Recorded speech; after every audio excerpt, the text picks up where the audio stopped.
51 युवा युवतियों का विवाह संपन्न होने जा रहा है।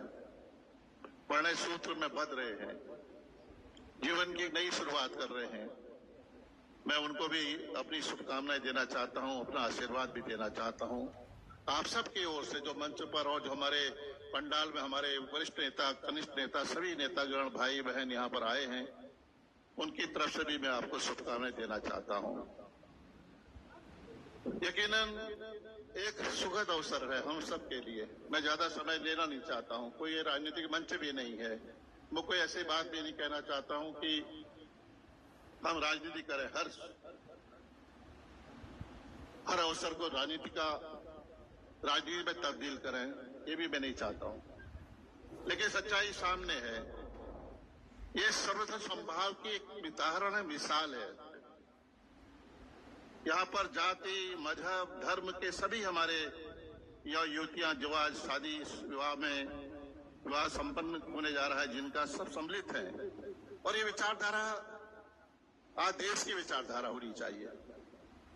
सर्वधर्म समभाव, सर्वजाति समभाव, और कांग्रेस की विचारधारा है। उसी लड़ाई को आज कांग्रेस पूरी मजबूती के साथ पूरे देश में, पूरे उत्तराखंड में लड़ाई लड़ रही है।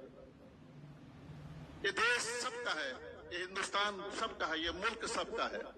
इसको सबने बनाया है। आजादी के से लेकर देश के निर्माण में सबकी भूमिका रही है, सबका योगदान रहा है, सबका समर्पण रहा है। त्याग और बलिदान की कहानी है, देश की कहानी त्याग और बलिदान की कहानी है।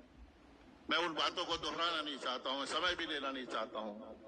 मैं इतना ही कहना चाहता हूं कि हमें इस लीग पर चलने की आवश्यकता है, इस रास्ते पर चलने की आवश्यकता है, इस मुकाम को, इस लक्ष्य को पाने की आवश्यकता है। तभी देश एकजुट होगा। एकजुट होने की आवश्यकता है। एकता में बहुत बड़ी शक्ति है और हम उसी विचारधारा को, सर्वधर्म समभाव, सर्वजाति समभाव, ये हमारा एजेंडा है, ये हमारा उद्देश्य, हमारा मकसद है।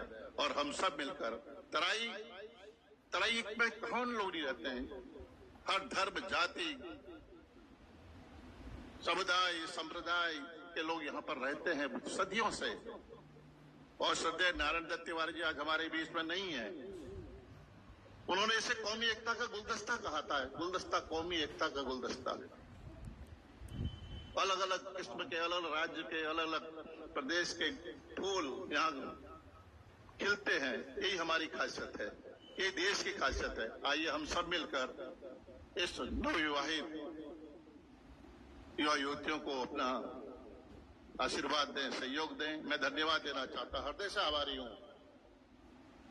मैं हृदय से आभारी हूं, आभार व्यक्त करना चाहता हूं आदरणीय किशोरीलाल शर्मा जी का, आदरणीय गुरदीप सिंह सप्पल जी का, हमारे आदरणीय सुरेंद्र शर्मा जी का, आदरणीय गुरजीत सिंह ओझला जी का, हमारे सम्मानित प्रदेश कांग्रेस कमेटी के अध्यक्ष करण मेहरा जी का, सम्मानित मंच का, सम्मानित साथियों का, आदरणीय महानुभावों का, अपने नौजवान दोस्तों का, अपनी बहनों का, सबका हृदय से धन्यवाद देना चाहता हूं कि आप लोग आए।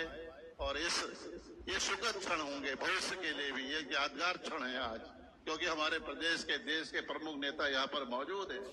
तो ये अवसर बार बार नहीं मिलते हैं। और इस अवसर को देने में हमारे सम्मानित हरेंद्र सिंह लाडी जी को बार बार उनका धन्यवादी हूं, उनका आभारी हूं।